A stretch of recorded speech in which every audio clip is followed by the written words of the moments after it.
நாமத்திலே இந்த ஆண்டவரே இடம் முழுவதும் பிரசன்னம் நிரம்பி இருக்கிறதுக்காக ஸ்தோத்திரம். நீர் எங்களை வழிநடத்துகிற தேவனாய் இருக்கிறதுக்காக ஸ்தோத்திரம். உண்மையில் என் கண்ணை வைத்து உனக்கு ஆலோசனை சொல்லுவேன். நீ நடக்க வேண்டிய வழியில உன்னை நடத்துகிறவன் தேவனாகி கர்த்தர் நானே என்று சொன்ன கர்த்தர். எங்க மேல உங்க கண்களை வைத்து ஆண்டவரே எங்களை நடத்த வேண்டிய வழியில நீங்க நடத்த போகிறதற்காக நன்றி என்று சொல்லுவேன். பலவீனத்தோடு வந்திருக்கிற பிள்ளைகளுடைய பலவீனங்கள் வசனத்தை கேட்டுக் கொண்டிருக்கும் போதே ஆண்டவரே விடுதலையாவதாக, பிசாசின் வல்லமைகள் விலகுவதாக, சாபங்கள் நீங்குவதாக. இயேசுவின் நாமத்தில் எல்லா கடின சூழ்நிலைகளிலும் மனரம்யத்தோடு விசுவாசத்தோடு உறுதியாய் நின்று அவைகளிலே வெற்றி பெறக்கூடிய பலனை கர்த்தர் கொடுப்பீராக. எல்லாவற்றையும் திருப்பிக் கொள்வார்களாக. இயேசுவின் நாமத்தில் உம்முடைய கரத்தில் ஒப்புக் கொடுக்கிறோம். அடிமை கருவியாய் பயன்படுத்துங்க, ஆசீர்வதிங்க. இயேசு கிறிஸ்து மூலம் வேண்டிக் கொள்கிறோம் ஜீவனுள்ள நல்ல பிதாவே, ஆமென். கர்த்தராகிய இயேசு நாமத்தில் உங்களை வாழ்த்துகிறேன். கர்த்தருடைய பிள்ளைகளே, இந்த புதிய மாதம் பிப்ரவரி மாதத்தை காணும்படி கர்த்தர் நமக்கு உதவி செய்தார். அதற்காக கர்த்தருக்கு நான் நன்றி சொல்கிறேன். இந்த நாளிலும் கூட நாம் இந்த கடந்த வருஷத்தினுடைய டிசம்பர் மாதத்திலிருந்து நம்ம உபவாச ஜெபத்தில் தியானித்துக் கொண்டு வருகிற மிக முக்கியமான ஒரு வாக்குத்தத்தம். அந்த வாக்குத்தத்தத்திற்கு ஒப்பான ஒரு வாக்குத்தத்தம் யாராலும் கொடுக்க முடியாது. வேதத்திலேயே மிக உன்னதமான நிலையில் இருக்கக்கூடிய ஒரு மாபெரும் வாக்குத்தத்தம் ஆண்டவர் ஆபிரகாமுக்கு ஆதியாகமம் 15:1 சொல்லுகிறார், ஆபிரகாமே பயப்படாது. முதல்ல ஆண்டவர் அவருடைய பிள்ளைகளாகிய நமக்கு சொல்ற வார்த்தை பயப்படாது. 2024 பிப்ரவரி மாதத்துல பயப்படாது. நான் உனக்கு மகா பெரிய பலனாய் இருக்கிறேன். இதுதான் நம்ம தொடர்ந்து தியானிக்கிறோம். அவர் நம்முடைய மகா பெரிய பலனாய் நம்முடைய வாழ்க்கையில அவர் நமக்கு இருக்க விரும்புகிறார். அவர் நம்முடைய மகா பெரிய பலனாய் இருப்பாரானால் எந்த சூழ்நிலையும் பார்த்து நம்ம கலங்க வேண்டியதில்லை. எதையும் குறித்து நம்ம சோர்ந்து போக வேண்டியதில்லை. ஆபிரகாமுக்கு வாக்குத்தத்தம் கொடுத்த உடனே ஆபிரகாம் கொஞ்சம் குழப்பம் அடைஞ்சிட்டார்.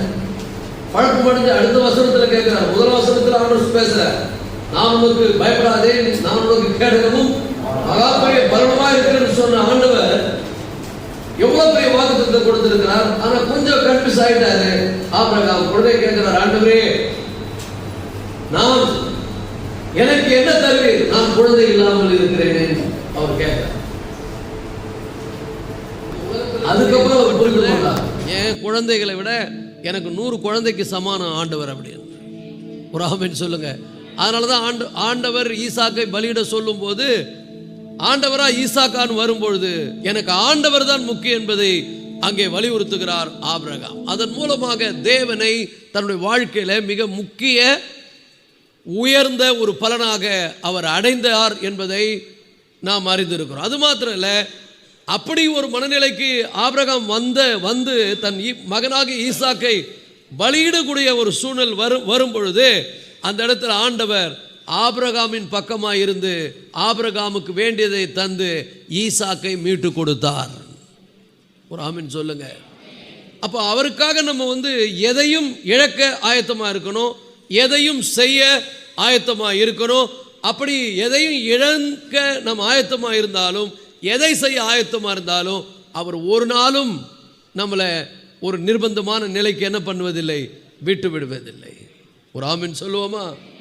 ஆகவே தேவனுடைய பிள்ளைகளே, இந்த மனநிலை நமக்கு ரொம்ப ரொம்ப முக்கியம். இப்படிப்பட்ட மனநிலையோடு தான் நாம் தேவனுடைய பிள்ளைகள் எப்படி நம்ம திருப்தியாக இந்த உலகத்தில் வாழ முடியும்.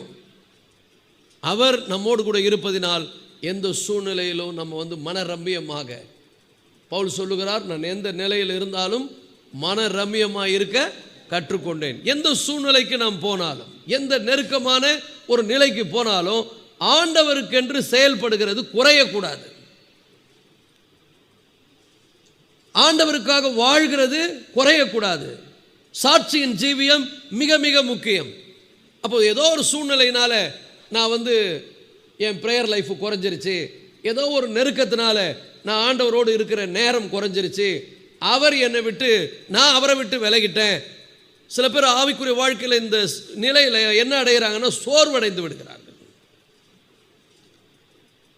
எத்தனையோ பேர் எத்தனையோ காரணங்களை சொல்லுகிறோம். நான் இதனால தான் இந்த மாதிரி ஆயிட்டேன், இதனால தான் என்னுடைய வாழ்க்கையில் வந்து ஒரு ஆவிக்குரிய ரீதியில் எனக்கு வந்து உற்சாகம் இல்லை, ஒரு உணர்வு இல்லை. சூழ்நிலைகள் வந்து நம்மளை என்ன பண்ணுதுன்னு சொன்னால் நம்ம ஆண்டவருக்காக செயல்படுவதை குறைத்து விடுகிறது.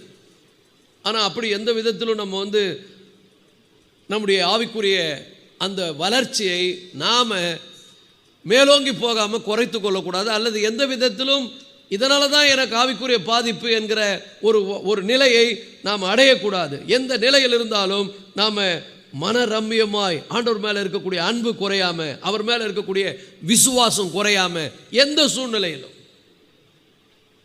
சொல்லுங்களேன், எந்த சூழ்நிலையிலும் அவர் மேலே இருக்கக்கூடிய அன்போ, அவர் மேலே இருக்கக்கூடிய விசுவாசமோ, அவர் மேலே இருக்கக்கூடிய அந்த பக்தியோ குறையக்கூடாது. மாறாக நெருக்கடியான நிலையில தான் பக்தி விருத்தி அடையணும். அப்போ தான் நம்ம ப்ரூவ் பண்ணி காமிக்கணும், ஆண்டவரே என் வாழ்க்கையில் நீங்கள் தான் உன்னதமானவர், நீர்தான் எனக்கு பெரியவர், நீர்தான் மற்ற எல்லாவற்றை விட சிறந்தவர், எல்லாவற்றிலும் நான் உம்மை மேலாக என்ன பண்ணுகிறேன், வைத்திருக்கிறேன். எத்தனை பேர் அப்படி வைத்திருக்க விரும்புகிறீங்க? அதனுடைய பலன் என்ன தெரியுமா? பெரிய பலன். சங்கீதம் 16ஆம் அதிகாரத்தில் தாவீது சொல்லுகிறான் 8ஆம் வசனத்தில், கர்த்தரை எப்பொழுதும் எனக்கு முன்பாக வைத்திருக்கிறேன். அல்லேலூயா சொல்லுங்க. எப்பொழுதும் அப்படின்னா என்ன அர்த்தம்? கர்த்தரை எப்பொழுதும் எனக்கு முன்பாக நிறுத்தி நான் நோக்கி கொண்டிருக்கிறேன் சொல்ற. கர்த்தரை எப்பொழுதும் எனக்கு முன்பாக வைத்திருக்கிறேன், அவர் என் வலது வருஷத்தில் இருக்கிறபடியால் நான் அசைக்கப்படுவது இல்லை. ஆனால் சின்ன சின்ன விஷயம் இன்னைக்கு நம்ம அசைக்குது.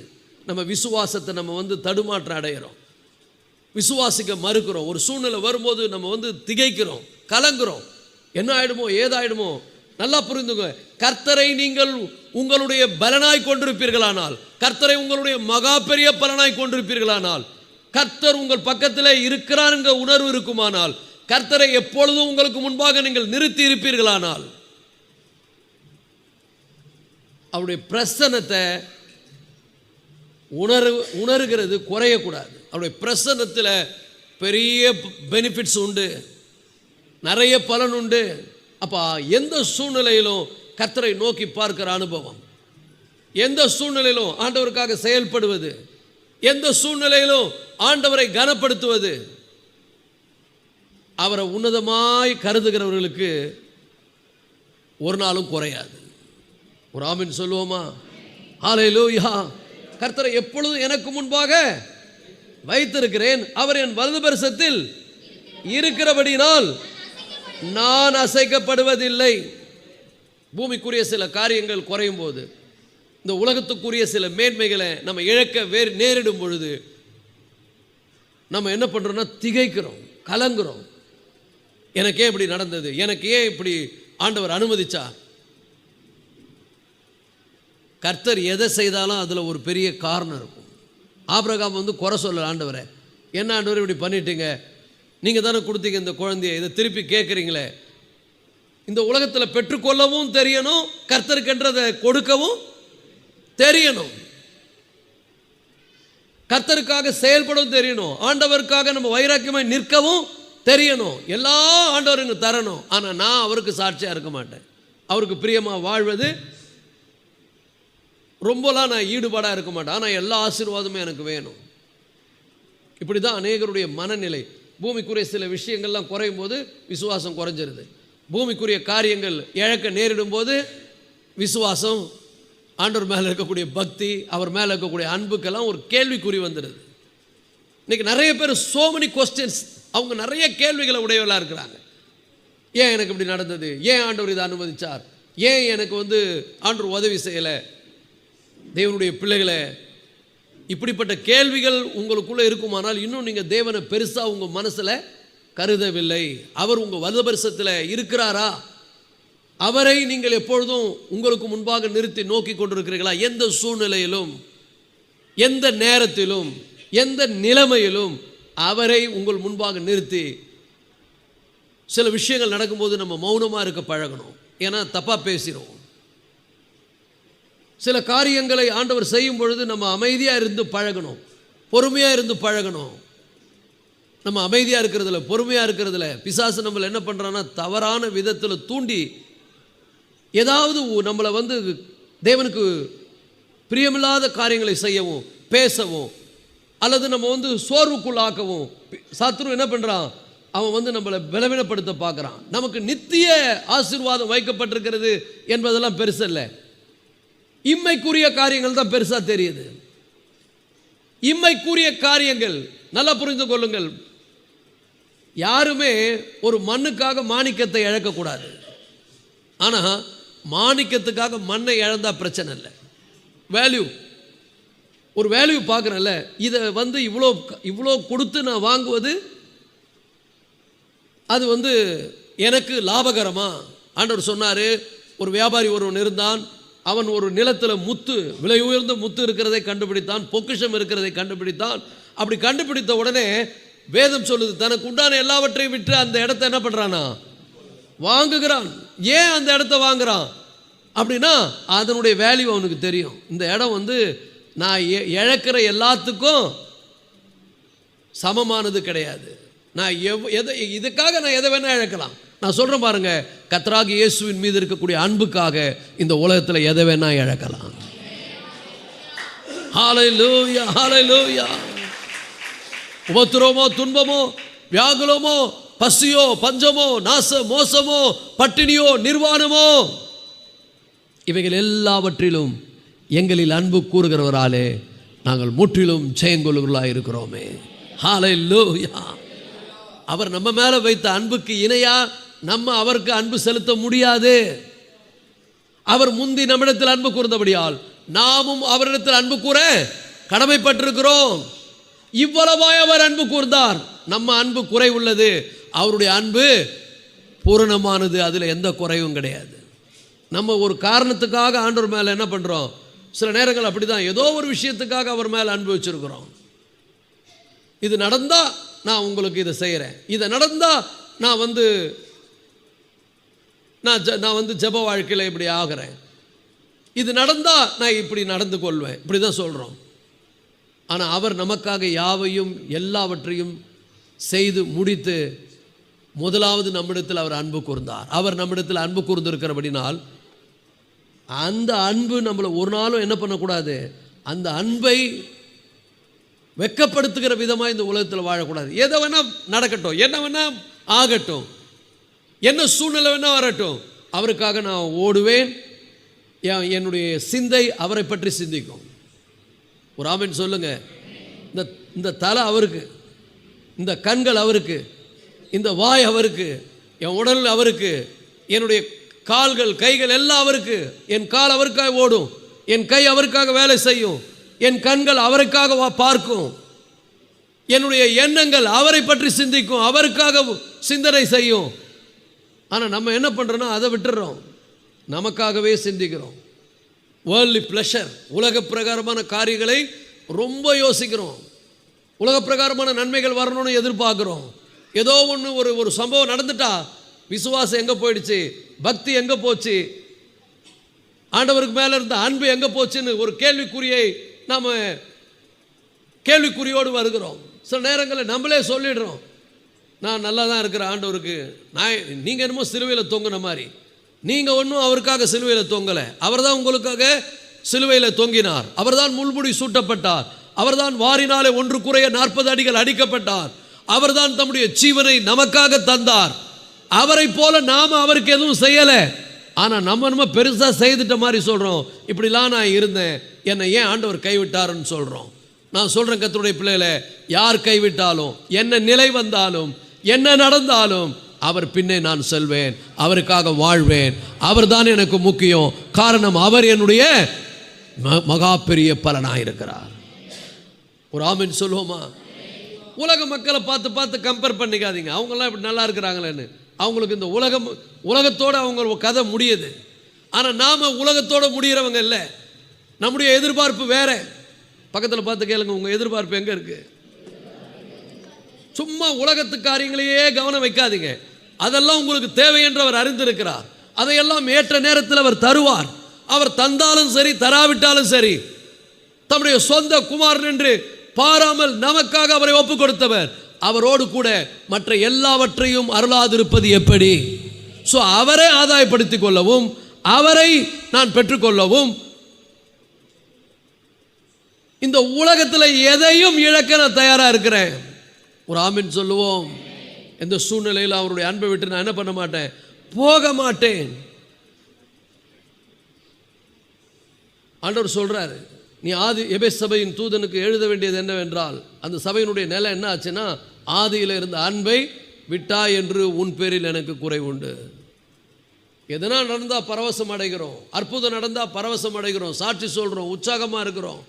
சில பேர்லாம் சில லிஸ்ட் வச்சுருப்பாங்க, இதெல்லாம் நடந்தால் நான் இப்படி நடந்து கொள்வேன் சொல்கிறாங்கள. ஒருத்தர் சொன்னாங்க, என் பையனுக்கு கல்யாணம் ஆகட்டும், அதுக்கப்புறம் பாருங்கள் நான் சர்ச்சு உள்ளே கிடப்பேன். நாங்கள் பையனுக்கும் கல்யாணம் ஆச்சு, அடுத்தது என் பொண்ணுக்கு கல்யாணம் ஆகட்டும். நாங்கள் இப்படியே சொல்லினே போவாங்களே ஒழிய கர்த்தருக்காக செயல்பட மாட்டாங்க. என்ன நடக்குதோ நடக்கலையோ, எது நடக்குதோ நடக்கலையோ, ஆண்டவருடைய பிள்ளைகளை நான் அவரை உண்மையாக நேசிக்கிறேன், அவர் தான் என் வாழ்க்கையில் நான் பெருசாக எண்ணுகிறேன், அவருக்காக நான் என்ன பண்ணுவேன், செயல்படுவேன். ஒரு ஆமென் சொல்லுவோமா? ஸோ இந்த உலகத்தில் இருக்கக்கூடிய அற்பமான காரியங்கள் கிடைக்காத பொழுது, அது குறையும் பொழுது அன்பு குறையக்கூடாது. அவரோடு இருக்கிறது தான் பெரிய விஷயமே. போன வாரம் கூட சொன்ன பாருங்க, கெட்ட குமாரன் கதையில் எல்லாத்தையும் கொண்டு போயிட்டு அழிச்சிட்டு வந்தான் கெட்ட குமாரன். ஆனால் கூடவே இருந்தான் நல்ல குமாரன். கெட்ட குமாரன் திரும்பி வந்த உடனே மூத்தவன் என்ன பண்ணிட்டான், கோச்சிங்கிന് வெளியே நின்றுட்டான். ஏன்னா எனக்கு அவர் இது கொடுக்கல அது கொடுக்கலன்னு அவனுக்கு ஒரு பெரிய பட்டியலே வச்சிருக்கிறான். நிறைய பேர் அப்படி தான். ஜப வாழ்க்கை போச்சு, ஆண்டவர் மேலே இருந்த அன்பு குறைஞ்சிருச்சு, ஆண்டவருக்காக செயல்பட்டது குறைஞ்சிருச்சு. வேல்யூ பாருங்களேன், தயவுசெய்து புரிந்து கொள்ளுங்கள், எடை போட்டு பாருங்க, எது வேல்யூ ஆக்குது. நீங்கள் ஆண்டவரை உன்னதமான நிலையில் வைத்து அவரை பெருசாக அவரை வேல்யூ பண்ணிட்டீங்கன்னா உங்கள் ஜெபமே வித்தியாசம் இருக்கும். உங்கள் ஜெபம் ஒரு பவர்ஃபுல்லான ப்ரேயராக இருக்கும். நம்ம இழிவான காரியங்களை பெருசாக நினச்சிட்டு ஆண்டவரை ரொம்ப அவர்கிட்ட போய் நம்ம என்ன பண்ணுறோம், அவரை சாதாரணமாக எடை போடுறோம். உலகத்தினுடைய காரியங்களை பெருசாக நினைக்கிறோம். அவர்கிட்ட போய் நம்ம என்ன பண்ணுறோம், உலக பிரகாரமான காரியங்களை மட்டும்தான் கேட்குறோம். உலக பிரகாரமான காரியங்களுக்காகவே அவரிடத்தில் வருகிறோம். இன்னும் சில நேரங்களில் உலகத்தின் பின்னால் ஓடிக்கொண்டிருக்கிறோம். அது நமக்கு இன்பமாக இருக்குது. ஒரு காலம் வரும்போது, அங்கே ஏமாற்றங்கள் நிகழும்போது, அங்கே பலவிதமான சஞ்சலங்கள் உங்களை சூழ்ந்து கொள்ளும்போது, அதுக்கப்புறம் தான் சில பேருக்கு புரியுது ஆண்டவர் தான் ரொம்ப முக்கியம்னு. அதுக்கப்புறமா திரும்பி வருவாங்க. வாய் கட்டப்பட்டால் ஒழிய தன் கிட்டே சேராத கோவேறு கழுதையை போலவும் குதிரையை போலவும் இருக்க வேண்டாம்.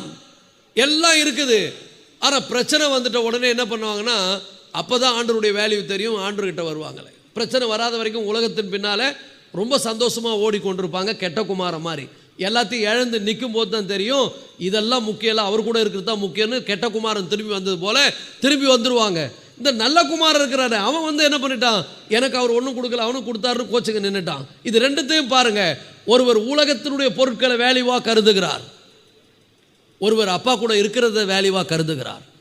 அப்பா கூட இருந்த பையனுக்கு சில விஷயம் கிடைக்கல அப்படின்ற உடனே அவன் கோச்சுக்குன்னு வெளியே நிற்கும் போது அப்பா வந்து சொல்கிறாரு, டே நீ எப்பவுமே என் கூட இருக்கிற, என்னுடையதெல்லாம் உன்னுடையது. நான் சொல்ற பாருங்க, அவர் கூட இருக்கிறவங்களுக்கு அவருடையதெல்லாம் உங்களுடையதுங்க. இந்த உலகத்தின் காரியங்கள் மாத்திரம் இல்ல, பரலோகத்தில் அவருடையதெல்லாம் உங்களுடையதாக மாறப்போகிறது. ஹல்லேலூயா. அவரோடு வாழ போகிறோம், அவரோடு கூட இருக்க போகிறோம். அதனால தான் தாவீது என்ன சொன்னார், நம்ம ஆரம்பத்தில் பார்த்த ஞாபகம் இருக்குல்ல அவங்களுக்கு, பூலோகத்தில் உண்மை தவிர எனக்கு வேற இல்லை, பரலோகத்தில் உண்மை இல்லாமல் எனக்கு யார் உண்டு. அப்போ அவர் இல்லாத ஒரு நிலை பெரிய டேஞ்சரஸ், ஆபத்துக்குரியது. என்ன இருக்குதோ இல்லையோ அவர் நம்ம கூட இருக்கணும். அல்லேலூயா சொல்லுங்க. ஸோ அவரோடு கூட நம்ம இருக்கிறோம், அவரை பெரிதாய் நம்ம கருதணும். அவரையே நம்முடைய உன்னதமான பலனாக, மிக உரிய பலனாக, அப்படிப்பட்ட உணர்வோடு நம்ம செயல்படும் போது தேவனுடைய பிள்ளைகளை அவைக்குரிய வாழ்க்கையில் உங்களுக்குள்ள ஒரு பெரிய பலன் இருக்கும். நீங்கள் ஜெபம் பண்ணும்போது அந்த ஜெபத்துக்கு ஒரு வல்லமை இருக்கும். ஆவியிலே நீங்கள் ஒரு புது பலன் அடைவீர்கள். உங்களை எல்லாவற்றுக்கும் மேலாக அவர் தான் உங்களுக்கு பெரிதாய் தெரிவார். ஒரு ஆமென் சொல்லுவோமா? உங்களுக்குள்ள ஆவிக்குரிய சோர்வே வராது. சில பேர் பாருங்க, பக்கத்தில் பார்த்து முகத்தை பாருங்க, தெரியும் பாருங்க ஆவிக்குரிய வாழ்க்கையில் எப்படிங்கிறாங்க. ஹல்லேலூயா, க்ளோரி. வேதம் வாசிக்கணும்னா முகம் சுருங்காது, அப்படியே மலரும். வேதத்தை தேடுவது புதையலை தேடுவது போல தேடுவாங்க. யாரு? அப்பாவை பெருசாக நினச்சவங்க. மற்றதெல்லாம் சோம்பேறிங்க தூங்கிட்டு இருக்காங்க, பரலோகத்துக்கு வராது. ஜீவ புஸ்தகத்தில் பேர் எழுத மாட்டார். சோம்பேறியின் பெயர்கள் ஜீவ புஸ்தகத்தில் எழுதப்பட மாட்டாது.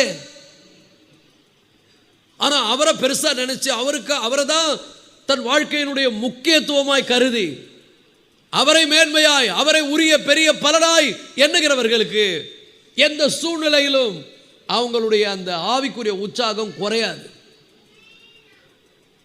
பக்கத்தில் பார்த்து கேளுங்க, ஆதியில் இருந்த அன்பு என்ன ஆச்சுன்னு கேளுங்க. ஐயோ அது அம்போன்னு போச்சு. நிறைய பேருடைய பதில் அதான். ஆதியில் இருந்த அன்பு அது அம்போன்னு போச்சு. அன்னைக்கு நல்லா இருந்தேன் பாஸ்டர், நான் எப்படி ஜெபம் பண்ணுவேன் தெரியுமா, அப்படி ஆவியில் நிறைஞ்சேன்னா அந்நிய பாஷையில் பேசி அப்படி ஜெபம் பண்ணுவேன். இப்போ அப்படியே கொஞ்சம் கொஞ்சமாக அனலும் இல்லாமல் குளிரும் இல்லாமல் போய் அப்படியே குறைஞ்சு போச்சு. ஏன்னா ஏதோ ஒரு சங்கடம் அவர்களுடைய வாழ்க்கையில் நடந்து விட்டது, ஏதோ ஒரு இடையூறுகள் அவருடைய வாழ்க்கையில் நடந்து விட்டது, எதையோ இழக்க நேர்ந்து இருக்கிறது, ஏதோ ஒன்றை அவங்க ரொம்ப ஆசைப்பட்டிருந்தாங்க.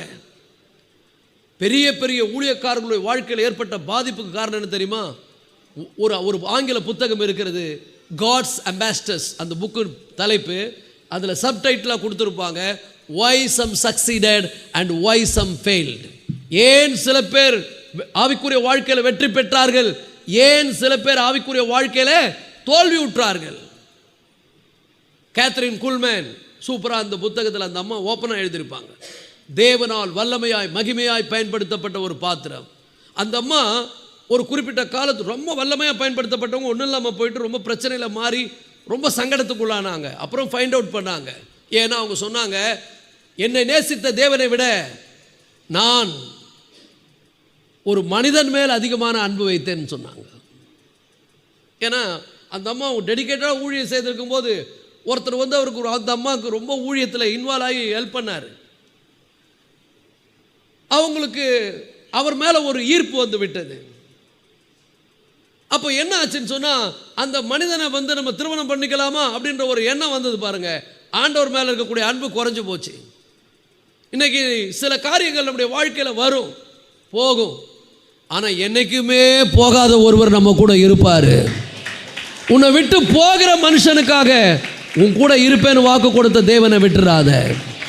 மண்ணுக்காக மாணிக்கத்தை விட்டு விடாதே. அந்த அந்த அந்த காலத்தில் பொன்னம்மா சன்னியாசி, ஜாய் சன்னியாசின்னு இருந்தாங்க. அந்த அம்மா பாடின பாட்டு தான் அந்த பாட்டு. லோக சுக மேன்மையாவும் எந்தனை கவர்ச்சித்தால், பாவ சோதனைகள் எல்லாம் என்னை பற்றினால், பூரணே அழகுள்ளவர் பூவில் எந்தன் வாழ்க்கை எதில், இயேசுவே நீரே போதும் வேறே வேண்டாம் எந்த நண்பர் இயேசுவே. அதனால் உலகத்தில் ஒன்றும் வேணான்னு நான் சொல்ல வரலை, நல்லா புரிஞ்சுங்க. எல்லாம் இருக்கட்டும், ஆனால் எல்லாவற்றுக்கும் மேலானவர் யார்? என் ஆண்டவர். ஹல்லேலூயா. நீங்கள் அவரை மட்டும் நேசித்து அவருக்காக மட்டும் வாழ முடிவெடுத்து எந்த சூழ்நிலை யார் உங்களை இகழ்ந்தாலும் யார் உங்களை புகழ்ந்தாலும், சில பேருக்கு இங்கே பிரச்சனை இருக்குது. சில பேரை இகழ்ந்தா ஆவிக்குரிய வாழ்க்கையில் குறைஞ்சிருவாங்க, சில பேரை புகழ்ந்தா அவ்வளோதான் கீழே விழுந்துருவாங்க. ஏன்னா புகழ்ந்தா பெருமை வந்துடும். சில பேருக்கு இகழ்ந்தா மன கஷ்டம் வந்துடும். புகழும் வேண்டாம் இகழ வேண்டாம். என்னுடைய எல்லா புகழ்ச்சிக்கும் எல்லா மேன்மைக்கும் எல்லா துதிகளுக்கும் எல்லா கனத்துக்கும் பாத்திரர் ஒருவர் மாத்திரம்தான். ஹல்லேலூயா. பாத்திரர் நீரே, இயேசுவே நீர் பாத்திரர். அவருக்காக வாழணும். இந்த வேலையை பண்ணிட்டீங்கன்னா கர்த்தருடைய பிள்ளைகளை உங்கள் வாழ்க்கைக்கு வேண்டிய எல்லாத்தையும் ஆண்டவர் தருவார். ஆனால் உங்களுக்கு அது மேலெல்லாம் என்ன இருக்காது. பலமுறை சொல்லியிருக்கிறேன், கொடுத்தவைகள் மேலல்ல கொடுத்தவர் மீது உங்கள் கவனம் இருக்கட்டும். கொடுக்கப்பட்ட பொருளையே பார்த்து பார்த்து நினைக்காதீங்க. இன்னைக்கு உங்களுக்கு உண்டானது ஒன்றும் அவரால் இல்லாமல் உண்டாகவில்லை, சகலமும் அவர் மூலமாய் உங்களுக்கு உண்டாயிற்று. இன்னைக்கு நான் பெற்றுக்கொண்ட அத்தனை அவரால் எனக்கு வந்தது. பக்கத்தில் பார்த்து சொல்லுங்க, எல்லாம் அவரால் வந்தது. சில பேர் அது வர வரைக்கும் அவர் கூட இருப்பாங்க, வந்த உடனே அவரை விட்டுருவாங்க, அதை பிடிச்சிக்குவாங்க. என்னம்மா நல்லா இருந்தியே, ஆவிக்குரிய வாழ்க்கையில் ரொம்ப மும்முரமாக இருந்தே, இப்போ என்னை விட்டுட்டியே. நான் இதுக்காக தான் வந்தேன் ஐயா ஆண்டவரே, நான் இதுக்காக வந்தேன், எனக்கு கிடைச்சிருச்சு, அதனால எப்போ இது குறையுதோ அப்போ வந்துக்கிறேன்.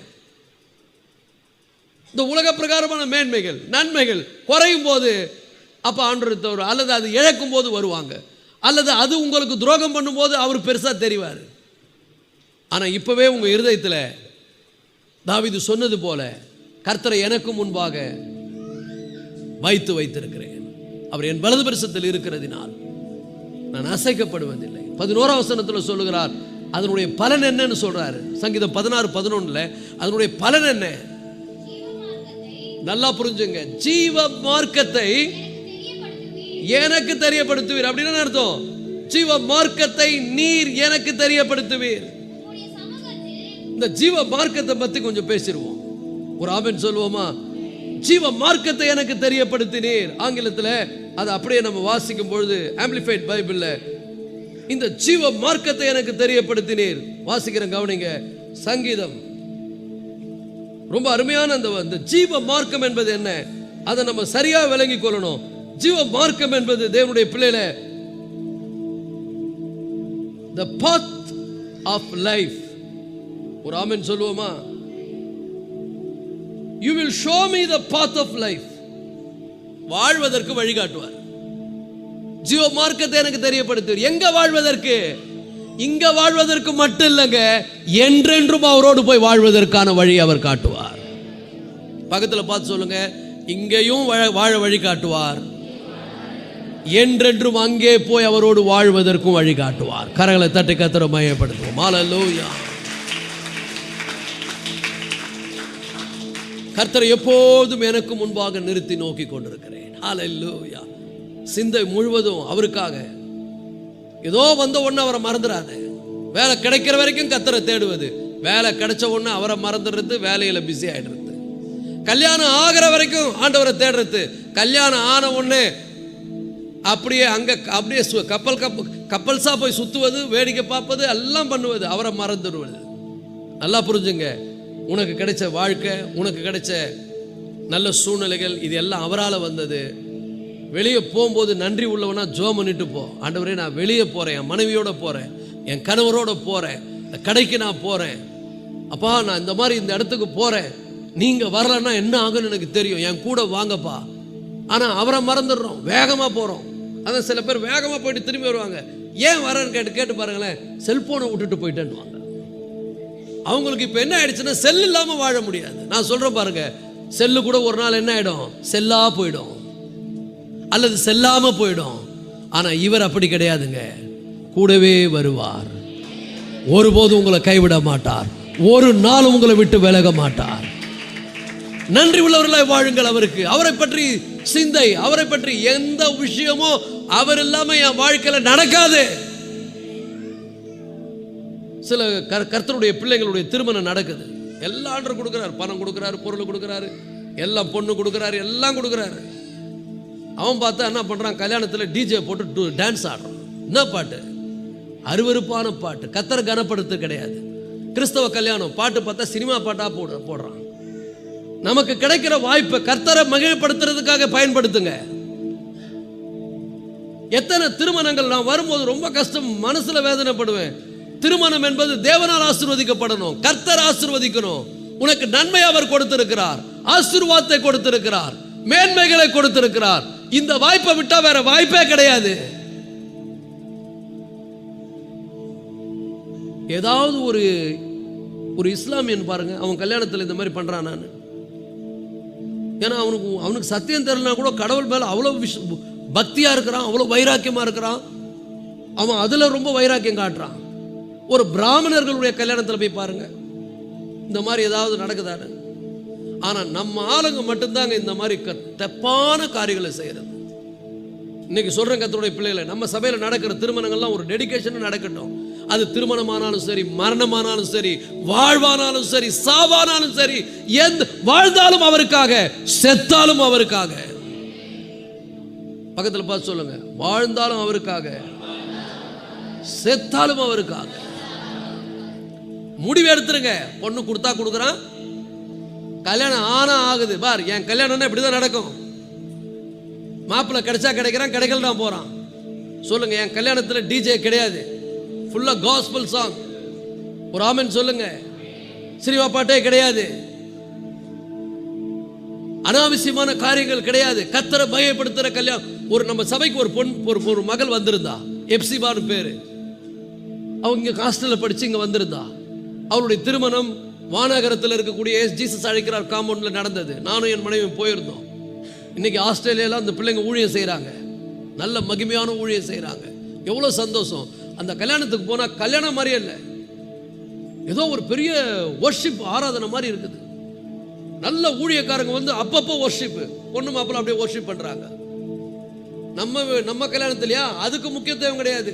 எப்படா கவனம் எங்கெங்கயோ போறது, ஒரு ஆவிக்குரிய பிரசன்ஸே கிடையாது. அன்னைக்கு அந்த கல்யாணத்துக்கு போயிட்டு நான் முடிவு பண்ணேன், என் பிள்ளைங்க கல்யாணம் இப்படிதான் பண்ணணும் அப்படின்னு. ஒரு ஆமென் சொல்லுங்க. என்ன வர்ஷிப்புங்க, அப்படி வர்ஷிப், அப்படி ஆராதனை. பெண்ணும் மாப்பிள்ளையும் அப்படி ஆராதிக்கிறாங்க கர்த்தரை. இன்னைக்கு ஆஸ்திரேலியாவில் அவங்க ஆக்சுவலாக வேலைக்கு போனவங்க வேலை செய்துக்கிட்டே ஊழியம் செய்து கொண்டு இருக்கிறாங்க. கர்த்தரை அவங்களை உயர்த்தி வைத்திருக்கிறார். ஆனால் நம்ம என்ன பண்ணுறது தெரியுமா? கர்த்தர்லாம் முக்கியம் கிடையாது. எவனோ ஒருத்தன் அரசியல்வாதி வருவான், அவனுக்காக ஏதோ பண்ணுறது. ஏதோ ஒரு சினிமா ஸ்டார் வருவான், அவனுக்காக ஏதோ பண்ணுறது. அதே போல் நான் வந்து இன்னொன்று சொல்கிறேன். சினிமா டைரக்டர் பிரபு சாலமோன் அவருடைய மகன் கல்யாணத்துக்கு நான் போயிருந்தேன். அவர் இத்தனைக்கும் சினிமா டைரக்டர், நிறைய படம் எடுத்துக்கிறார். அந்த கல்யாணத்துக்கு நானும் என் ஒய்ஃபும் போனோங்க. அப்படியே கண் கலங்கினோம். ஏன் தெரியுமா? ஒரு சினிமா பாட்டு கிடையாதுங்க, ஃபுல்லா ஃபாதர் பெர்க்மன்ஸ் பாட்டு, தேவனுடைய பிரசன்னம் அப்படி இருக்குது. இத்தனைக்கும் அவர் சினிமா டைரக்டர். ஏன் அவர் நினைச்சிருந்தாக்கா எவ்வளவு பெரிய பெரிய ஆக்டர்லாம் வராங்க, பெரிய பெரிய ஆள்லாம் வராங்க, எல்லாம் வியந்து பார்க்குறாங்க. இதுதாங்க சாட்சி. நீ எங்க இருந்தாலும், நீ சேத்துல இருந்தா தாமரையாயிரு, நீ இருட்டில் இருந்தா ஒரு விளக்காயிரு. தேவனுடைய பிள்ளைகளே, நாம என்ன பண்றோம்? நமக்கு ஒன்றும் பெருசா கிடையாது. நம்ம வந்து யாரையோ பிரியப்படுத்துறதுக்கு எதையோ செய்யற மொழியை, கர்த்தரை பிரியப்படுத்த காரியங்களை செய்யறதில்லை. நல்ல மனசுல பதிய வைத்துக் கொள்ளுங்கள். என் தேவன் எனக்கு உயர்ந்தவராய் இருப்பாரானால், என் தேவன் மற்ற எல்லாவற்றை விட சிறந்தவராய் இருப்பாரானால், இந்த உலகத்தில் இருக்கிற மற்ற எல்லாவற்றை விட அவர்தான் எனக்கு மேன்மையாய் இருப்பாரானால், என் வாழ்வானாலும் சாவானாலும் அதன் மூலமாக அவர் மகிமைப்படுவார். இந்த கையெல்லாம் வச்சுக்கிட்டு என்னதான் பண்றீங்க? ஹல்லேலூயா. இப்படிப்பட்ட உயர்ந்த நிலையில நீங்க ஜெபிக்க போனா தேவனுடைய பிரசன்னம் உங்க மேல அப்படியே இறங்கும், அபிஷேகம் உங்க மேல இறங்கும். தேவன் நல்லா புரிந்துங்க. தாவீது ராஜாவான பிறகு அவன் தேவனை எப்படி கனப்படுத்தினான் பாருங்க. ஒரே ஒரு விஷயத்துல அவன் தவறினான். அதை கூட ஆண்டவர் ரொம்ப தெளிவா எழுதுறார் வேதத்துல. அந்த ஒரு விஷயம் தவிர அவன் என் இருதயத்துக்கு ஏற்றவனா இருந்தான்றார். ஒருவேளை அந்த ஒரு விஷயத்துல கூட அவன் விழாம இருந்தா அவன் கடவுளாயிட்டு இருப்பான், அவனுக்கு பெருமை வந்திருக்கும். ஆனா ஒரு முறை அவன் விழுந்தான், அதுக்கப்புறம் அவன் பாவமே செய்யல, ஆண்டவருக்காக வாழ்ந்தான், சாகுற வரைக்கும் ஆண்டவருக்காக வாழ்ந்தான். இன்னைக்கு தேவனுடைய பிள்ளை நமக்குள்ள அப்படிப்பட்ட வைராக்கியம் உண்டாகட்டும், அப்படிப்பட்ட ஒரு மானசீகமான ஒரு பக்தியும் ஒரு அன்பும் தேவன் மேல் உண்டாகட்டும். சும்மா இந்த உலகத்தினுடைய மனிதர்களை போல, இந்த உலக மக்களை போல ஆவிக்குரிய ஒரு கோபம் நம்மை பிடித்திருக்கிறது. அப்படின்னு அர்த்தம், ஒரு ஆவிக்குரிய ஒரு இச்சை மனிதன் அப்படியே ஆட்கொண்டு இருக்கிறது. ஆவிக்குரிய காரியங்கள்ல ஒரு ஜெபத்துல ரொம்ப குறைவு, வேத வாசிப்புல குறைவு, கர்த்தரை துதிப்பதில் குறைவு. கடந்த நாட்கள் எனக்கு ரொம்ப கஷ்டங்கள்லாம் இருந்தது, நெருக்கடியான சூழ்நிலை வந்தது. மனசு வேற ஒண்ணு சொல்லுது, ஆனா ஆவி சொல்லுது கர்த்தரை துதி என்னது. நம்மெல்லாம் பாட்டை எப்ப பாடுறோம்னா சர்ச்சில் வந்தா தான் பாடணும். ஆனா தனிமையில கர்த்தரை பாடி பாருங்க. நேரா வீட்டில் கூட பாடல, ஸ்ட்ரைட்டா சர்ச்சுக்கு வந்துட்டேன், கதவெல்லாம் சாத்திட்டேன், ஆண்டவர் வர்ஷிப் பண்ணேன். ஹல்லேலூயா. உங்க பிரசன்ஸ், அப்பா நீங்க பெரியவர், நீர் எல்லாவற்றையும் மாற்றுகிறவர், நீர் உயர்த்துகிறவர், ஒரு நாளும் எங்களை கீழே தள்ளாதவர். ஆண்டவரை பாடி துதிக்கும் பொழுது தேவனுடைய பிள்ளைகள் அவருடைய பிரசன்னம் நம்ம மேல இறங்குகிறது. வேதம் சொல்லுகிறது, அப்ப என்ன நடக்கும்? தேவ பிரசன்னம் இறங்கிட்டா ஜீவ மார்க்கத்தை உனக்கு காண்பிப்பார். இந்த வசனம் சொல்லுகிறது, ஜீவ மார்க்கத்தை, you will show you the path of life. In your presence is the fullness of joy. Hallelujah. உம்முடைய சமூகத்தில் நித்திய பேரின்பம். என்ன பலன்? அவருடைய சமூகத்தை நீங்க நல்லா ஒவ்வொருவரும் பழகிக்குங்க. கர்த்தரை துதிக்கவும் ஆராதிக்கவும் பழகிட்டீங்கன்னா he will show you the path of life. ஜீவ மார்க்கம். அந்த வழியா போனா நீ நல்லா இருப்ப. ஒரு ஆமென் சொல்லுங்க. ஜீவனுக்கு வந்துருவேன், பரலோகத்துக்கு வந்துருவேன், இந்த உலகத்திலே நல்லா இருப்பேன். உலகத்தில் உன்னை கர்த்தர் கைவிடவே மாட்டார். உலகத்தில் எல்லாருக்கும் வருத்தம் உனக்கு வரும். ஆனா தேவன் உனக்கு உண்மையா இருப்பார். உன்னை எல்லாவற்றிலிருந்து தப்புவிப்பார், உன்னை விடுதலையாக்குவார், உன்னோடு கூட இருக்கிறத இந்த உலகம் காணும். இன்னும் உலகத்துக்கு சொல்லுவாரு, உனக்கு வராத பிரச்சனை என் பிள்ளைக்கு வந்தது, என் பிள்ளை எப்படி நிக்கிறான் பாரு, சாட்சியான்னு காமிப்பாரு. ஒரு ஆமென் சொல்லுவோமா? ஆகவே கர்த்தருடைய பிள்ளைகளே, அவருடைய சமூகத்தில் நித்திய பேரின்பமும், fullness of joy, at your right hand there are pleasures for evermore. ஒரு ஆமென் சொல்லுங்க. உம்முடைய சமூகத்தில் நித்திய பேரின்பமும், உம்முடைய சமூகத்தில் பரிபூர்ண ஆனந்தமும், உமது வலது பரிசத்தில் நித்திய பேரின்பம் உண்டு. ஒரு ஆமென் சொல்லுங்க. பக்கத்தில் பார்த்து சொல்லுங்க, அவங்கள பார்த்து கேளுங்க, உனக்கு பரிபூர்ணமான ஆனந்தம் வேணுமா?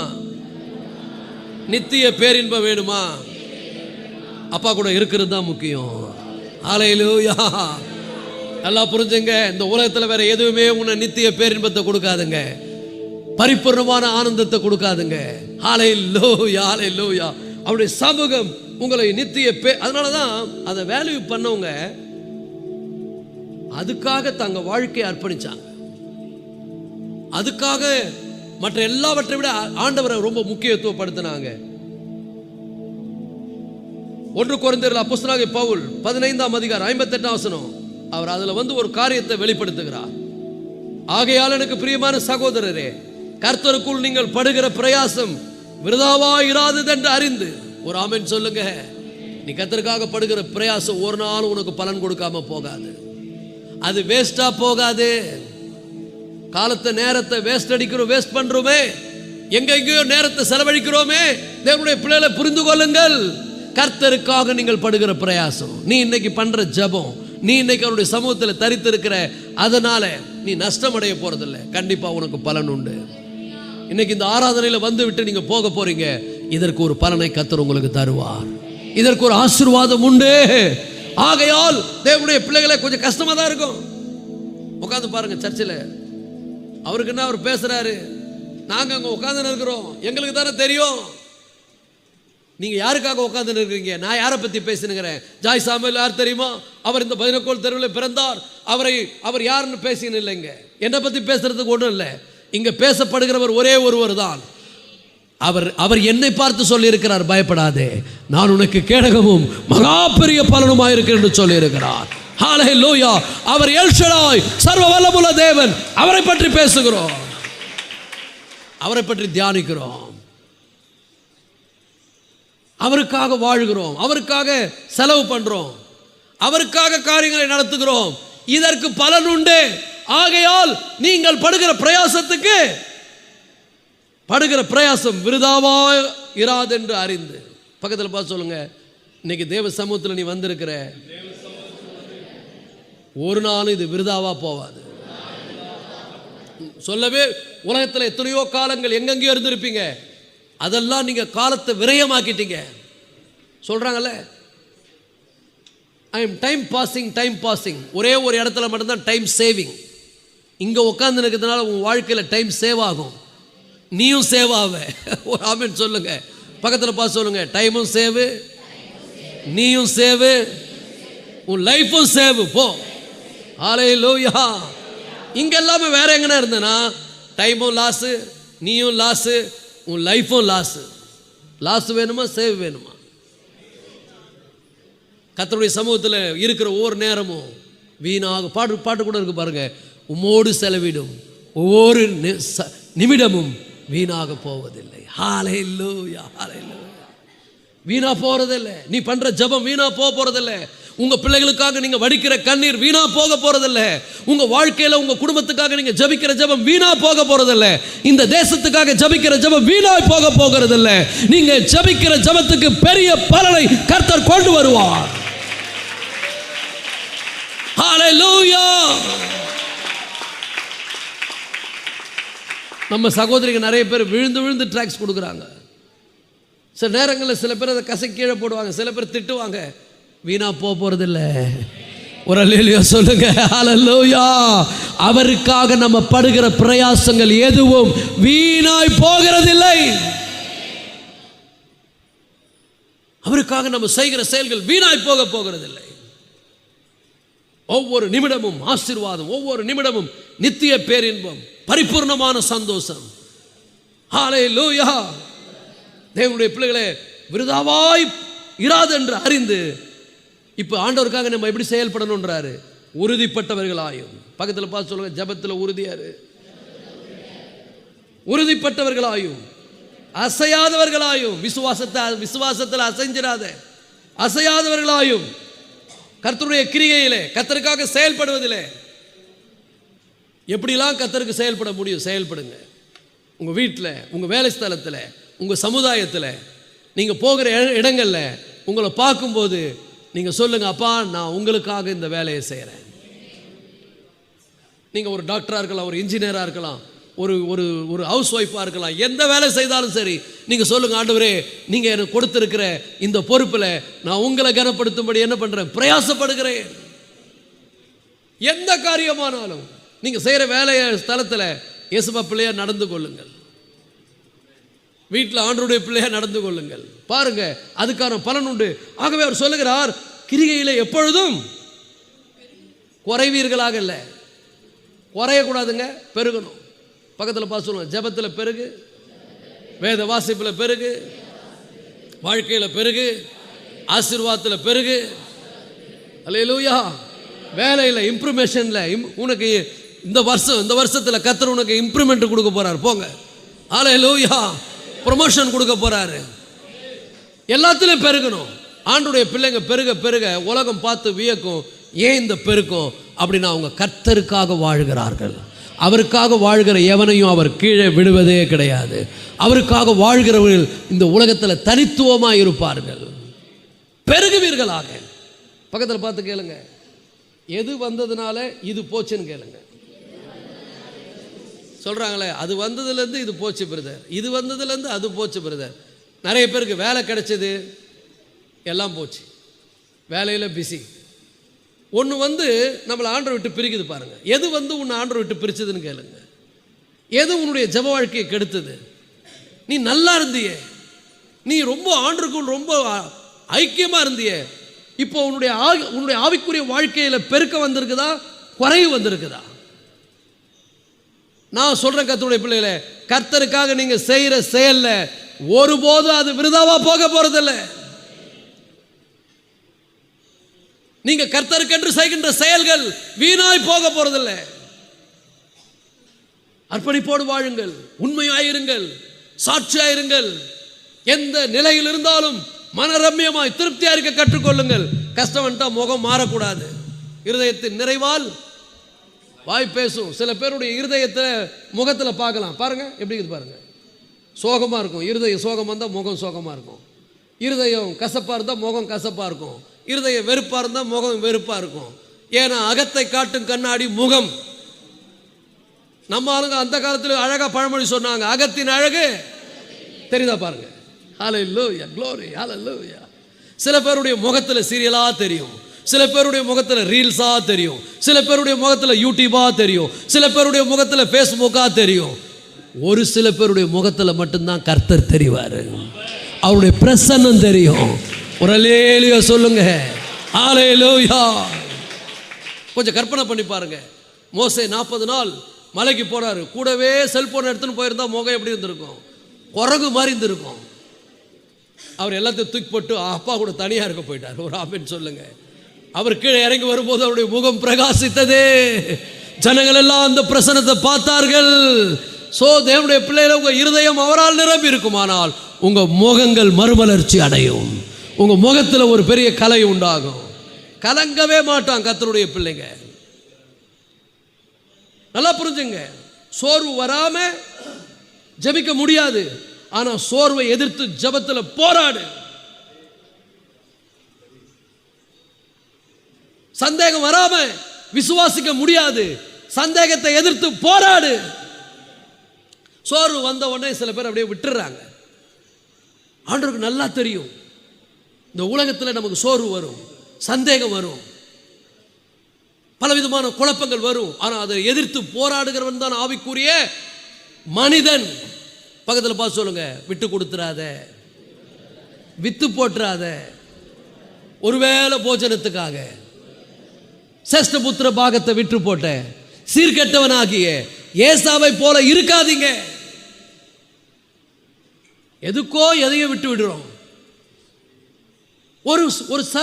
ஒரு சில நிமிடங்கள் இந்த உலகத்தில் இருக்க போற காரியத்துக்காக பரலோகத்தை நீ இழக்கிறது நியாயமா? கொஞ்சம் யோசித்து பாரு.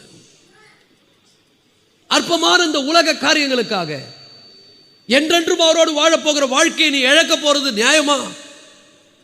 நான் அவரோடு வாழ்வதற்காக இந்த உலகத்தில் எதையும் இழக்க நான் தயாரா இருக்கிறேன்.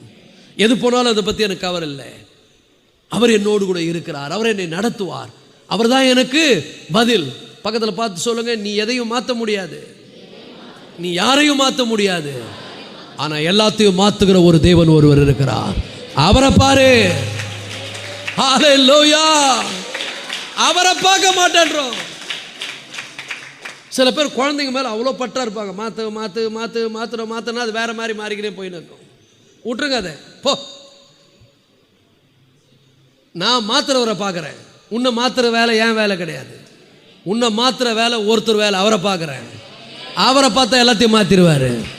பக்கத்தில் பார்த்து சொல்லுங்க, சூழ்நிலையை பார்க்காத, சூழ்நிலையை மாற்றுகிறவரை பார். ஹல்லேலூயா. பிரச்சனையை பார்க்காத, பிரச்சனையை மாற்றுகிறவரை பார். கண்ணீரை பார்க்காத, கண்ணீரை துடைக்கிற கர்த்தரை பார். அவரை பார்க்கறது தாங்க மேட்ரு. ஒரு ஆமென் சொல்லுவோமா? இன்னைக்கு நம்ம ஃபோக்கஸ் ஆன் காட். அப்பாவை நோக்கி பார்ப்போம். அவர்கள் அவரை நோக்கி பார்த்து பிரகாசம் அடைந்தார்கள். எதையும் மாற்ற முடியாதுங்க. ட்ரை பண்ணி பாருங்க, வீணா கஷ்டப்படுவீங்க, வீணா டென்ஷன் ஆகிடுவீங்க, வீணா குழப்பம் வந்துடும், அப்படியே பரபரப்பாயிடும், ஹார்ட் பீட் அதிகமாகிடும், ப்ரெஷர் ஏறும், எல்லாம் ஏறும். நீ கூலான் எல்லாத்தையும் தூக்கி போட்டு அமர்ந்திருந்து அறிந்து கொள். ஒரு அல்லையே சொல்லாமா? அமைதியாக உட்கார். பக்கத்தில் பார்த்து சொல்ல, பரபரப்பாகாத, பதட்டம் அடையாத, ரொம்ப உணர்ச்சி வசப்படாத. Be cool. சொல்லுங்க, பி கூல். அப்பா முகத்தை பார்த்துக்கினே உட்காரு. எப்படி மாத்திராரு பாருங்க. எங்க எதை தட்டினா எங்க உழுன்னு அவருக்கு தெரியும். ஒரு ஆமென் சொல்லுங்க. எல்லாத்தையும் மாத்தி போட்டுருவாரு. ஓ ஹல்லேலூயா. காரியங்களை மாறுதலாய் முடிய பண்ணுகிறதுல அவர் ரொம்ப பெரிய ஆளு. ஒரு ஆமென் சொல்லுங்க. காரியங்களை மாறுதலாய் அவர் முடிய பண்ணுவார். அப்படியே தலைகளை மாத்திடுவார். சும்மா இந்த காரியங்களை பார்த்து கலங்குவது, ஏதோ நம்ம போய் மாத்துற மாதிரி போராடுவது எல்லாம் நிறுத்துங்க. கர்த்தருக்காக பொறுமையோடு காத்திருந்தேன். ஆனால் அதுக்குள்ளே நம்ம இருதயம் படக்குன்னு அடிக்கும். என்ன ஆயிடுமோ ஏதாயிடுமோ, கவலைப்படாத. எல்லாம் கர்த்தர் பார்த்துக்குவார். எதுவுமே உன்னால மாறாது, ஆனால் எல்லாத்தையும் அவர் மாத்திடுவார். ஹல்லேலூயா. இந்த மாசத்துல பெரிய மாற்றத்தை கர்த்தர் உங்கள் வாழ்க்கையில கொண்டு வருவார். ஓ ஹல்லேலூயா. புதிய காரியத்தை உங்கள் வாழ்க்கையில கர்த்தர் செய்வார். வனாந்திர வயல்வெளியாகும், அவாந்திர வெளியில ஆறுகள் புரண்டோடும். அற்புதங்களை செய்கிற தேவன் நம்முடைய தேவன். ஹல்லேலூயா. ஹல்லேலூயா. சும்மா இங்கிருந்து போகும்போது தூக்கினே போகாதீங்க, எல்லாத்தையும் இறக்கிட்டு போயிடுங்க. நல்லா ஞாபகம் வச்சுங்க, உங்கள் வாழ்க்கையில் இருக்கிற பிரச்சனைகள் உங்களால் ஒன்றும் பண்ண முடியாது. உங்கள் சூழ்நிலையை உங்களால் ஒன்றும் பண்ண முடியாது. நீங்கள் கவலைப்படலாம், குழப்பமடையலாம், பரபரப்படையலாம். ஆனால் மாற்றம் நீ பரபரப்பாவதனால, கவலைப்படுவதனால, சஞ்சலப்படுவதனால வராது. ஆனால் விசுவாசித்து ஜபிக்கிறதுனால பெரிய மாற்றத்தை கர்த்தர் உங்கள் வாழ்க்கையில் கொண்டு வருவார். பெரிய காரியங்களை கர்த்தர் உங்கள் வாழ்க்கையில் செய்வார். ஹல்லேலூயா. இன்னைக்கே பெருகுவீர்களாக. பக்கத்தில் பார்த்து சொல்லுங்க, இந்த மாதம் பெருகுவீர்களாக. ஆவிக்குரிய வாழ்க்கையில் உற்சாகமா இருங்க. என்னவோ உங்களால் எல்லாம் ஆகிற மாதிரி நினைச்சுன்னு இருக்கிறீங்க. கர்த்தர் எல்லாம் பார்த்து கொள்வார். ஒரு ஆமென் சொல்லுவோமா? நம்ம தேவனுடைய பிள்ளைங்க எப்படி அந்த மார்த்தாள் அந்த தைல பாட்டில் உடைச்சாலும் அந்த மாதிரி உடைச்சிருங்க. ஒரு ஆமென் சொல்லுங்க. வீடு முழுவதும் பரிமளக்கட்டும், அந்த வாசனையால் வீசட்டும். வீடு முழுவதும் மணக்கட்டும். ஒரு ஆமென் சொல்லுவோமா? அப்போ தேவனுடைய பிள்ளைகளே, நாம தேவனுடைய பிள்ளைகள், கிறிஸ்துவை அறிகிற அறிவின் வாசனையை வீச செய்கிறவர்கள்.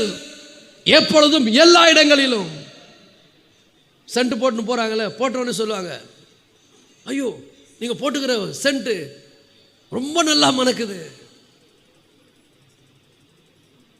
இந்த உலகத்தில் நீங்க போட்டிருக்கிற பெர்ஃப்யூம் மற்றவங்களை அட்ராக்ட் ஆகக்கூடாது. நீங்க யார் கூட இருக்கிறீங்க? இயேசுவோடு கூட இருக்கிறீங்க. அவரை அறிகிற அறிவு. ஒரு ஆமென் சொல்லுவோமா? எல்லா இடங்களிலும் எப்பொழுதும் அவரை அறிகிற அறிவின் வாசனையை வீச செய்கிற தேவனுக்கு ஸ்தோத்திரம். ஒரு ஆமென் சொல்லுங்க. அவரை அறிகிற அறிவின், உங்களை பார்க்கும்போது நிறைய பேர் ஆச்சரியப்படுவாங்க. உங்க ஜெப வாழ்க்கை பெருகணும், உங்க ஆவிக்குரிய காரிய ஜீவியத்தில் பெருகணும், விசுவாசத்தில் பெருகணும், ஆண்டவர் மேல இருக்கக்கூடிய அன்பு பெருகணும். ஹல்லேலூயா. ஏன் தெரியுமா? இது எல்லாத்துக்கும் ஒரு பெரிய பலனை கர்த்தர் உங்களுக்கு வைத்திருக்கிறார். ஒன்றும் வீணாய் போகிறதில்லை. ஹல்லேலூயா. உங்களால் இயன்ற வரைக்கும் ஆண்டவருக்கு மகிமையா வாழுங்க. சொல்லுங்க, உங்களால் இயன்ற வரைக்கும், கடைசி சொட்டு வரைக்கும். ஒரு பிட்டு கூட, சில பேர் பாருங்க அந்த சென்ட் பாட்டில் விடவே மாட்டான் பாருங்க. அப்படி இல்லைன்னா கூட புஸ்ஸு புஸ்ஸு புஸ்ஸுன்னு அடிச்சு அடிச்சு அடிச்சு ஒரு சொட்டு கூட விட மாட்டான். அது மாதிரி ஒரு சொட்டு கூட விடாத. கர்த்தருக்கு மகிமையை கொண்டு வா. வாழ்க்கையில் ஒவ்வொரு பகுதியும் அவருக்கு மகிமையை கொண்டு வரட்டும். ஹல்லேலூயா. அதே 1 கொரிந்தியர் 15:10 ஒரு அற்புதமான காரியத்தை பவுல் சொல்றார். ஆகிலும் நான் இருக்கிறது தேவ கிருபையில இருக்கிறேன். நல்லா புரிஞ்சுங்க. ஆகிலும் நான் இருக்கிறது தேவ கிருபையில இருக்கிறேன். அவர் எனக்கு அருளிய கிருபை. ஓ ஹல்லேலூயா. கரலை தட்டி கர்த்தரை மகிமைப்படுத்துங்க. அவர் எனக்கு அருளிய கிருபை விருதாவாக போகிறதில்லை, வீணா போக போறதில்லை. கிருபையை பெற்றுக்கொள். அவர் நமக்கு கிருபையை தருகிறார். ஒவ்வொரு நாளுக்கும் வேண்டிய கிருபை. வேதம் சொல்லுகிறது, காலைதோறும் அவருடைய கிருபைகள் புதிதாக இருக்கிறது. ஹல்லேலூயா. புதிய கிருபைகளை பெற்றுக்கொள்ளுங்கள். ஆகவே அவர் சொல்றாரு, அவர் எனக்கு அளித்த கிருபை விருதாவாய் இருக்கவில்லை, அவர்கள் எல்லோரிலும் நான் அதிகமாய். நல்லா புரிஞ்சுங்க. ஏன் அப்படி சொல்றாரு? அவர்கள் எல்லோரிலும் சீசர்களை குறிப்பிட்டு சொல்றாரு. அவர்கள் எல்லோரும், நான் சொல்றேன் பாருங்க கர்த்தருடைய பிள்ளைகளே, மற்றவங்களை பார்த்து உங்களுடைய பிரயாசம் குறையக்கூடாதுங்க. அவங்க வரல, இவங்க வரல. இன்னைக்கு நிறைய ஆவிக்குரிய வாழ்க்கையில் ஒரு 10 பேர் வரலன்னா அடுத்த ஆளு குறைஞ்சிடுறான். ஆனா பவுலுடைய வாழ்க்கையை பாருங்க, மற்ற யாரையும் அவர் பார்க்கல, அதிகமா பிரயாசப்பட்டாரு. யாருக்காக பிரயாசப்பட்டாரு? கர்த்தருக்காக பிரயாசப்பட்டாரு. ஏன்னா அவர் கிருபையை கொடுத்திருக்கிறாரு. இன்னைக்கு கிருபையை பெற்றுக்கொண்டு அவருக்காக பிரயாசப்படுங்கள். பக்கத்தில் பார்த்து சொல்லுங்க, கிருபையை பெற்றுக்கொண்டு அவருக்காக பிரயாசப்படு. ஹல்லேலூயா, ஹல்லேலூயா. அதாவது கடைசி வரைக்கும் இந்த உலகத்தில் நம்முடைய ஜீவன் போய் நம்முடைய உடல் இந்த பூமியில புதைக்கப்படும் வரைக்கும் அவருக்காக பிரயாசப்பட வேண்டும். அந்த கிருபையை பெற்றுக்கொண்டு அவருக்காக பிரயாசப்பட வேண்டும். ஒரு ஆமென் சொல்லுவோமா? அவருக்காக பிரயாசப்படுவது. அவர் சொல்லுகிறார், அவர்கள் எல்லோரிலும் நான் அதிகமாய் பிரயாசப்பட்டேன். அப்புறம் சொல்றாரு, ஆகிலும் நான் அல்ல, என்னுடனே கூட இருக்கிற தேவ கிருபை அப்படி செய்தது. ஒரு ஆமென் சொல்லுவோமா? ஹல்லேலூயா. நல்லா புரிஞ்சுங்க. தேவனுடைய பிள்ளைகளை முழு வீரியத்துடன் செயல்படுங்கள். ஆண்டவருக்காக முழு பலத்தோடு செயல்படுங்கள். முழு இருதயத்தோடும், முழு ஆத்துமாவோடும், முழு பலத்தோடும், முழு வீரியத்தோடும் எழுந்து ஆண்டவருக்காக என்ன பண்ணுங்க? செயல்படுங்கள். ஒருபோதும் அதில் குறையாதீங்க. தேவன் உங்களுக்கு கிருபையை தருவார். அவருக்காக வாழணும்னு நினைக்கும் போது, அவருக்காக செயல்படணும்னு நினைக்கும் போது கண்டிப்பா அதற்கான கிருபையை தருவார். அதற்கான எல்லா நன்மைகளும் உங்களுக்கு உண்டாயிருக்கும். ஒரு ஆமென் சொல்லுவோமா? ஹல்லேலூயா. ஏன் அவர் சொல்றாரு அதிகமா பிரயாசப்பட்டேன்றார்? பவுல் சொல்றாரு, அவர்கள் எல்லோரிலும் நான் அதிகமாக பிரயாசப்பட்டேன். நான் சொல்றேன் பாருங்க, கர்த்தருடைய கிருபை விருதாவா போறதில்ல, நீங்க படுற பிரயாசமும் விருதா போறதில்ல. ஒரு நாள் வரும்பொழுது பரலோகத்துக்கு நாம் செல்லும் போது ஜீவ கிரீடத்தை கர்த்தர் நமக்கு தருவார். அந்த கிரீடத்தை பெறும்படியாக பிரயாசப்படுங்கள். ஓட்ட பந்தயத்தில் ஓடுறவன் எல்லாரும் ஓடுவான், ஒருவனே பந்தய முடிசூடப்படுவான். இன்னைக்கு சொல்றேன் தேவனுடைய பிள்ளைகளே, நீங்க அவருக்காக படுகிற பிரயாசங்கள் விருதாவா போகிறதில்லை. வெளியில பார்க்கறதுக்கு ஒன்றா தெரியலாம், இதனால உங்களுக்கு என்ன பிரயோஜனம், இதனால உங்களுக்கு என்ன நடக்க போகுதுன்னு நினைக்கலாம். ஆனால் இன்றைக்கு சொல்லுகிறேன் கர்த்தருடைய பிள்ளைகளே, அவருடைய கிருபையும் விருதாவா போறதில்லை. நான் அவருக்காக படுகிற பிரயாசமும் விருதா போறதில்லை. ஏன்னா எனக்கு நல்லா தெரியும், இந்த உலகத்தில் நான் கொஞ்ச நாள் தான் வாழ போறேன்னு தெரியும். ஆனால் வாழ்கிற வரைக்கும் அவருக்காக வாழ்வேன். கண்டிப்பா நான் ஒரு நாள் என் சரீரத்தை விட்டு போவேன்னு தெரியும். போகும்போது அவரோடு கூட போய் இருக்க போகிறேன். என்ன ஒரு அற்புதமான ஒரு ஸ்டேட்மெண்ட் பாருங்க, பவுலுடைய ஸ்டேட்மெண்ட். பிலிப்பியர் 1:22-23. தேகத்தை விட்டு பிரிந்து கிறிஸ்துவுடனே கூட இருக்க எனக்கு ஆசை உண்டு. கிறிஸ்து 21 கிறிஸ்து எனக்கு ஜீவன். என்ன சொல்றா தெரியுமா? நான் கிறிஸ்துவுக்காக வாழ்வதனால என் சாவு நஷ்டமா போக போறதில்ல, என் சாவு லாபமாய் போக போகிறது. அப்ப பக்கத்தில் பார்த்து சொல்லுங்க, உன் ஜெப வாழ்க்கையை திரும்பவும் வீரியத்துடன் செயல்படுத்து. விசுவாசத்தில் வளருங்கள். ஸ்திரமாயும் திடனாயும் உறுதியாயும் கர்த்தருக்காக வைராக்கியம் காண்பியுங்கள்.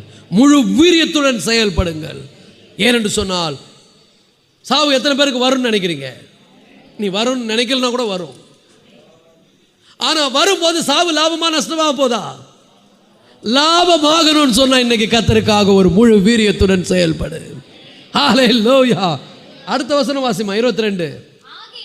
ஆகிலும் சரீரத்தில் பிழைத்திருக்கிறதுனாலே.